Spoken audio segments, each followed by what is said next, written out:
Good evening, my colleagues. Today we are talking about venous thromboembolism. It's very important topic. First of all, I'm Khaled Riyad, Professor of Plastic Surgery, Ain Shams University, Cairo, Egypt. Today our topic is venous thromboembolism.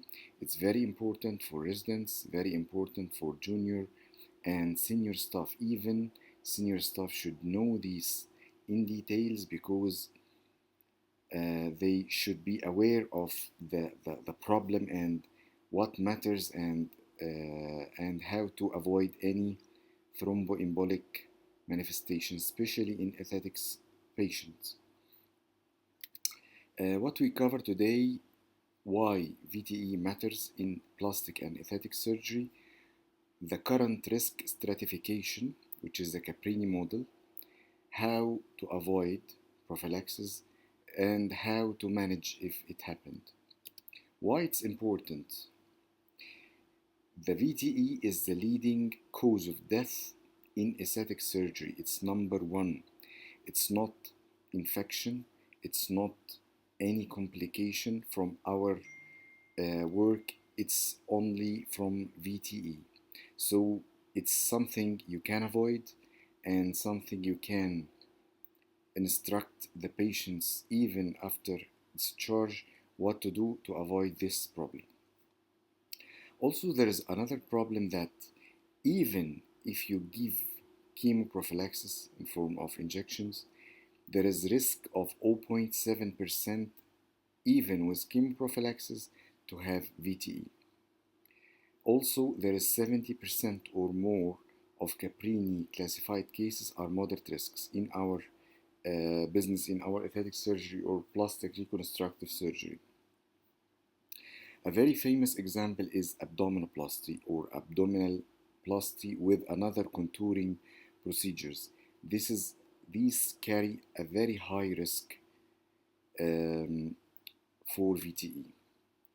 The classic virtual triad in surgical patients, the first thing is stasis. Stasis occurs during general anesthesia. You tell the anesthesiologist, give me hypotensive anesthesia to decrease bleeding, but actually you are causing more stasis. Also immobility. The prone position, when you are doing back liposuction, the prone position gets more prone to VTE. Also vessel injury. When we are talking about vessel injury, we are not talking about deep veins. We are talking about even veins in abdominoplasty, in liposuction. These small veins may cause thrombosis, and with propagation of this thrombus in the veins, it may occur. It's less common, but may occur. Also, the hypercoagulable state. The patients, most probably, especially females, are in childbearing period. So they may receive OCP, oral contraceptive pills containing estrogen, and these have a very high risk for VTE. Also, patients with inherited thrombophilia that you may not know. And we have all bad experiences with patients with abnormal thrombophilia or even thrombocythemia, the opposite, with extensive bleeding and seroma and hematoma formation. Even the opposite is not good, but thrombophilia may be fatal. Okay, so these are the virtual triad, the classical triad. What are the risk factors specific for our specialty, either plastic reconstructive or aesthetic surgery? The very high risks are for combined or multi-site procedures. Some patients, especially in Arab wards, they need to do many sites for liposuction in one general anesthesia, and it's fatal. It's a fatal mistake for you. You should not accept, even if the surrounding surgeons may compete that they do many procedures in the same setting, but this is fatal and this is malpractice. You may get caught in malpractice. Also, general anesthesia more than 1.5 hour, from 60 to 90 minutes, more than 1 hour, 1.5 hours. BMI more than 30. Abdominoplasty with muscle plication. Why muscle plication? When you do muscle plication, you do like abdominal tourniquet. You add more in venous stasis and decrease the suction movement for the chest that makes suction for the veins to go through the heart. So you do plication and decrease the blood flow. Also, long haul travel is more than 6 to 8 hours after surgery. Even before, it increases the risk because long-term sitting may cause subtle thrombosis or DVT, and the patient may experience later on or be symptomatic later on. As we talked before, hormone therapy, OCP, prior VTE or thrombophilia, prolonged prone or flexed position. Flexed position means when you are doing abdominoplasty, you are closing and the patient is like V position. This causes kink over the vessels, big vessels, and causes more stasis and DVT or thromboembolism. The classical Caprini score that was done in 2005, as a general idea, it is a weighted score from patient, procedure, and history factors. It includes all these factors from the patient, from the procedure, and from the factors, history factors. The American Society uses the 2005 version. The 2010 update tends to overscore aesthetic patients. We are coming to the dilemma after that, but now we are talking about the traditional speaking. Also, level 2 evidence papers talk about recommendations for plastic surgery patients. Let's talk about the traditional Caprini score. When we are talking about Caprini score, we have different points, and every point or every factor have different score. Some scores as 1 point, some scores as 2 points, some score as 3, some scores as 5. And this is for women only. As an example, age from 40 to 59, this is scored as 1. So elder patients may have more risk. Also, patients who are going to do central venous access, if they are will need central venous access, this takes 2 points. Okay, major surgery lasts for more than 6 hours. We have many surgeries that last more than 6 hours, like combined abdominoplasty with liposuction and back liposuction. It may extend to 6 hours. Okay, so these factors are calculated and added. Okay, also for patients who are receiving OCP, they receive 1 point. Okay, we add these points and we will talk about this score. When added, if the score is 0 to 2, this is low risk. We instruct for early mobilization or early ambulation with no chemoprophylaxis. 3 to 4, we use mechanical chemoprophylaxis like pressure pressure garments in the leg, or mechanical pumping devices that is applied to the leg. These mechanical devices evacuate the blood from the legs like sequential compression, so it doesn't cause stasis. Patients with high risk, like 5 to 6 points, we do mechanical and consider chemoprophylaxis. More than 7, highest, we use mechanical. Chemoprophylaxis is strongly considered. Sometimes in patients with high risk factors, you have a dilemma, you are afraid of causing hematoma or post-operative problems from the high dose, but sometimes it is the proper choice to do chemoprophylaxis because it's life-saving. When we are talking about cosmetics, specifically aesthetic procedures, the abdominoplasty is at most risk for VTE.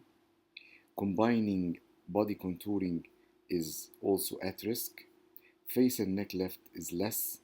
Breast surgery and isolated liposuction is the least. The Caprini controversy. What is the controversy? That there is no universal consensus about the plastic surgery VTE. It's put inside the score among other surgeries. Also, weight-based enoxaparin. Enoxaparin is low molecular weight heparin used for chemoprophylaxis. Some papers say it is overdosed, like when you weight the patient and give the dose according to the weight, it's overdosed in 30%. 1/3 of the patients are overdosing.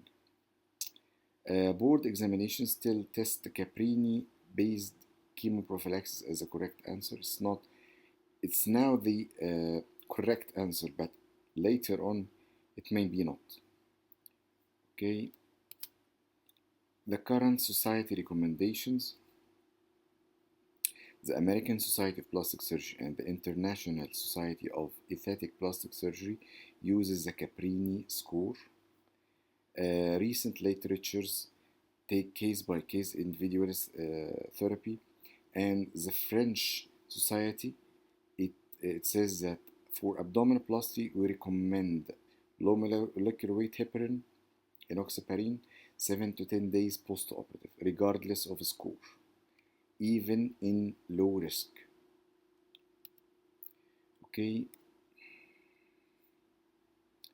Mechanical prophylaxis. How we do mechanical prophylaxis? By intermittent pneumatic compression devices. It's put intra and post-operative. It's like graduated pressure that forces the blood from distal to proximal. It's put around the calf and pushes the blood from distal to proximal. We instruct for early ambulation and positioning. Avoid prolonged hip flexion, especially in abdominoplasty. It's already high score. Chemoprophylaxis by low molecular weight heparin. We don't use heparin for chemoprophylaxis. Why? Because heparin carries a very high risk for inducing rebleeding. Okay, it causes rebleeding, but as a chemoprophylaxis, we don't need this. We need just to avoid formation of thrombi in the deep veins. But we allow the already formed thrombus due to coagulation inside our wound to be as it is, not to be disrupted by the heparin. Okay, so we use low molecular weight heparins. The low molecular weight is used for moderate and higher scores. Typical duration, it's typically started 6 to 12 hours post-operatively. To be safe, it started 6 hours post-operative. In high-risk patients, we may give single pre-operative dose. It's also query not fully investigated. The pre-operative dose, it may cause bleeding, but if the patient is high risk, and that's why we are saying that it's a risk stratification tailored according to every case. In also cases requiring VTE reduction. Okay, what is chemoprophylaxis? We use usually enoxaparin, and according to your country, it's named as Clexane, Lovenox. According to many preparations, we have 20, 40, 60 pre-filled syringes, just inject and very small needle. The patient can learn and be very easily to use it. Okay. As we said, there is common prophylactic regimens according to the or calculated according to the weight. From 50 to 100 kg, we use 50 mg once.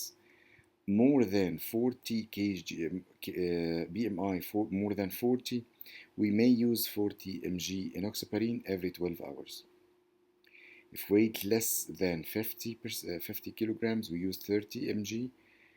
If there is creatinine clearance less than 30, we use 30 mg. Okay, when to start, we said the protocol is 6 to 12 hours post-operatively. Okay. The practical approach, that's to summarize the chemoprophylaxis. Caprini score low risk, we don't give actually. From moderate risk, we give or mechanical prophylaxis and give chemoprophylaxis, and more than this, you may increase the dose according to the BMI. There is safety alert about the weight-based dose. Whenever you calculate the dose according to the weight, you get 30% of the patient overdosed, and this may cause higher risk of bleeding and hematoma. And still, there is risk of 0.7%. But this is not a true answer for when to or to give or not to give. No, just give. If hematoma even happened, we may solve it, but in cases of thromboembolism, you may have a different picture and the patient may die. Also, in special situations like combined surgeries, you have a higher risk. Also, for patients they are coming and then traveling abroad, avoid any flights more than 2 weeks, or avoid flights less than 2 weeks, I'm sorry. If unavoidable, give hydration, compression, instruct to wear pressure garment in the leg to avoid stagnation of blood. The blanket treatment of Caprini score should be avoided, alone should be avoided. You just don't give every patient the same, because there is low risk patients and there is high risk patients. What about if the DVT happened? The DVT should be or must be early diagnosed. The patient has a considerable unilateral leg swelling, calf pain and tenderness, warmth and erythema, and positive sign may or may not be available, but positive human sign is pain on passive stretch of the calf muscles. If it is propagated, it may cause pulmonary embolism. Pulmonary embolism is diagnosed as sudden dyspnea, and the oxygen saturation is low even with high oxygen flow. It's still the same or low. It is not improved by oxygen. You may have pleuritic chest pain, and the chest pain is like stitches, not the usual pain as abdominoplasty. The patient cannot take her breath right. Tachycardia and tachypnea, and it may lead to syncope or patient arrest. On clinical suspicion, you must act very, very quickly. Withdraw blood sample and examine for D-dimers. D-dimers are highly sensitive. If you found a very high numbers or very high numbers, it's signifying pulmonary embolism. Also, imaging is very important, and medico-legally you must do it. The Doppler ultrasound, venous Doppler ultrasound, and CT pulmonary angio is a gold standard for diagnosing pulmonary embolism. If you manage this patient, you should give therapeutic dose of anticoagulation, minimum 3 months of DVT. You should involve vascular and hematology because the patient may have thrombophilia.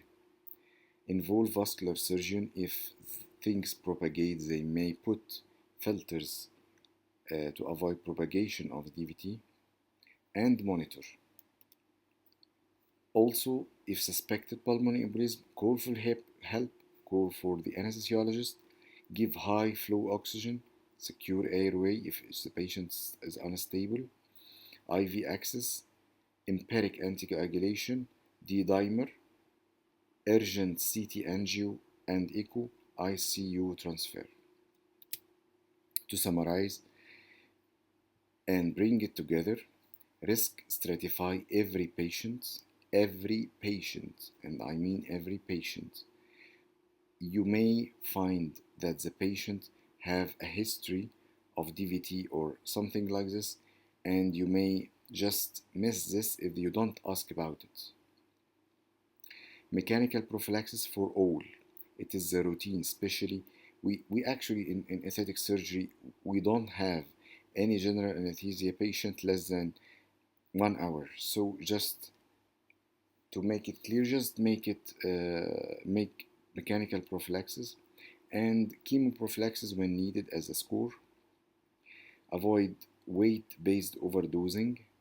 Clinical judgment overrides the score. Recognize DVT and pulmonary embolism early and manage. Very, very, very critical. Thank you.